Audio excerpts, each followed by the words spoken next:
Up next on LTV, we have Lily Lindsay with a story over some of your librarians here at the high school.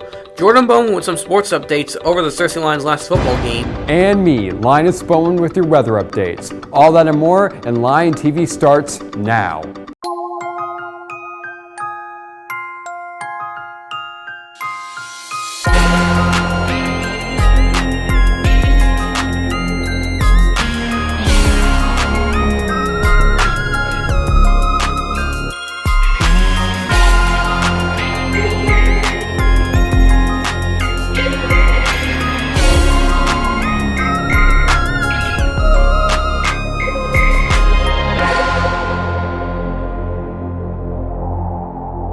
Good morning, Cersei High School. I hope all of you have a wonderful Wednesday. I'm Eric Crowley. And I'm Jacob Shoei. Happy Hump Day. Let's jump right into some announcements.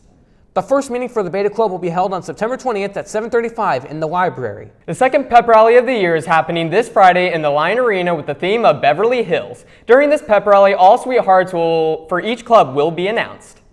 Juniors, Jostens will be on campus during the first period on September 14th with information on ordering senior rings. Juniors will be called by the office from class after attendance has been taken. Juniors who attend ASU Cersei only during the first period will need to attend the senior presentation during 0 hour. Please remember to bring a pen or pencil when you come.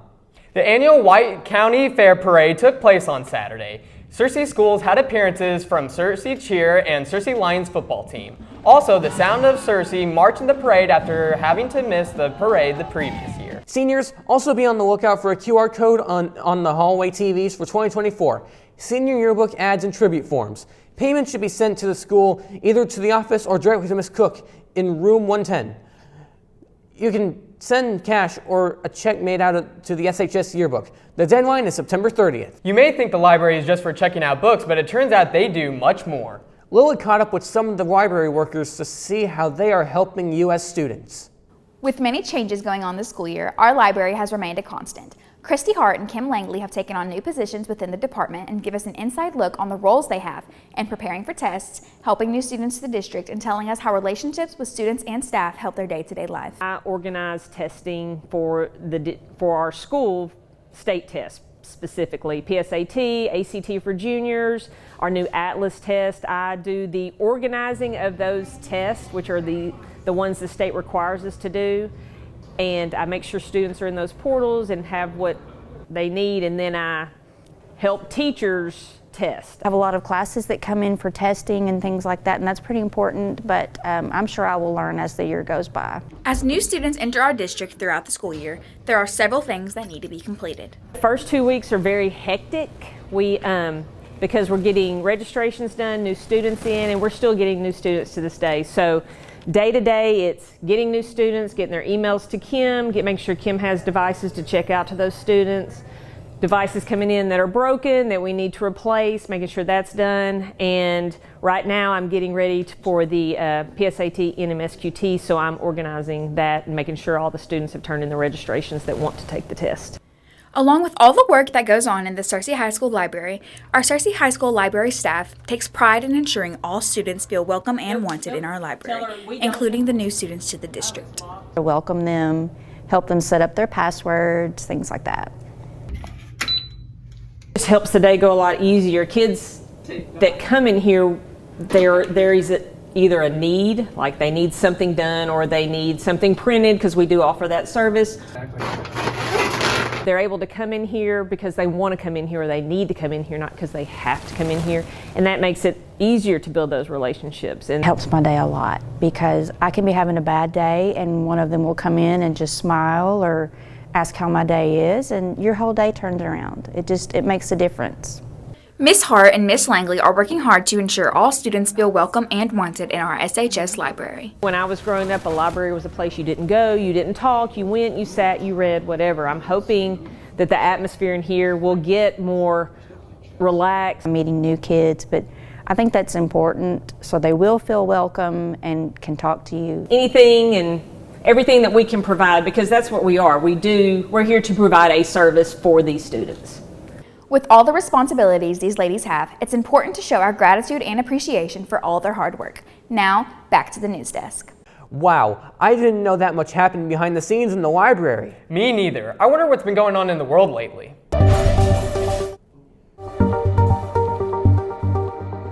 In national news, a pit bull puppy that California police believe got into its owner's fentanyl stash was administered an overdose-reversing drug and is recovering. The dog's owners, a man and woman, were arrested and could face charges including drug possession and animal cruelty, according to the Irvine Police Department. Authorities will hold on to the puppy until there is a hearing to determine whether to give the dog back to its owners.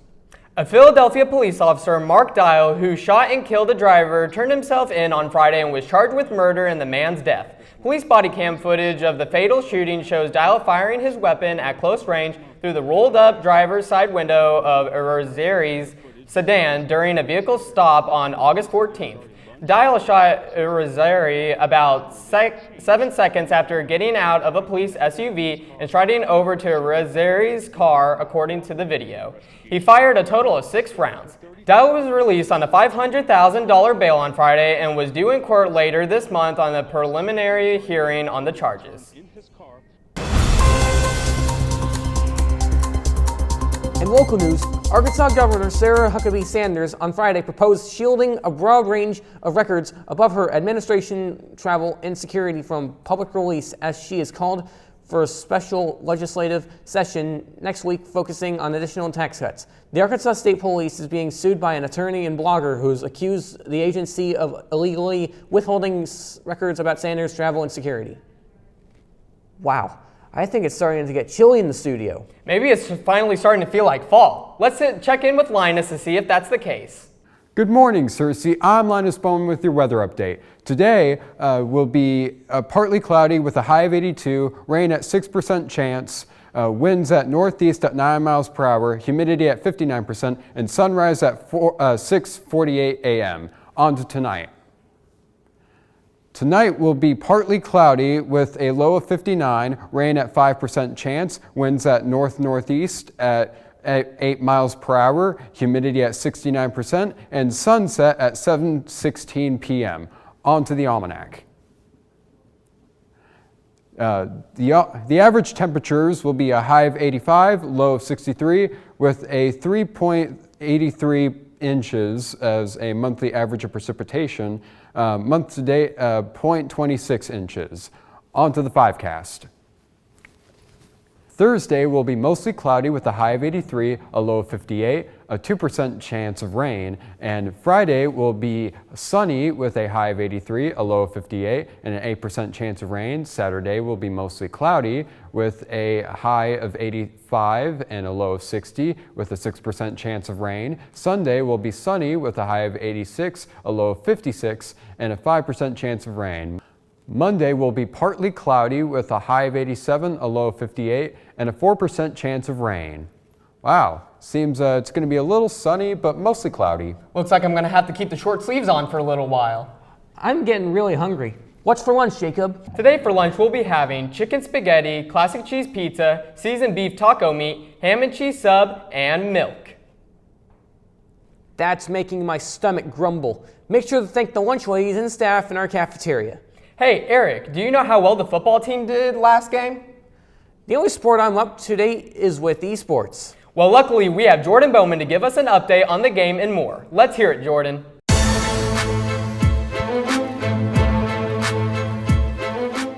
Good morning, Searcy High School, and welcome to this sports update. In local news, our Searcy Lions faced off against the Sheridan Yellow Jackets this past Friday. The Lions won the game 49-40, with quarterback Tyler Strickland throwing for 289 yards, 2 touchdowns, and 2 interceptions, with running back Ricky Love with 15 carries for 183 yards and 3 touchdowns. Our Lions have started off this season 2-1 and make sure to go cheer them on this Friday at home as they look for their 3rd straight victory against the 0-3 Sylvan Hill Bears. In national news, this past Saturday, the 10th-ranked Alabama faced off 4th-ranked Texas. Texas in a thrilling upset win against Alabama, winning 34-24. Quarterback Quinn Ewers threw for 349 yards, 3 touchdowns, and completed 24 of 38 to send Alabama into Week 3 with a 1-1 record. 3rd-ranked Florida State continued to show their dominance against Southern Miss with a 66-13 win.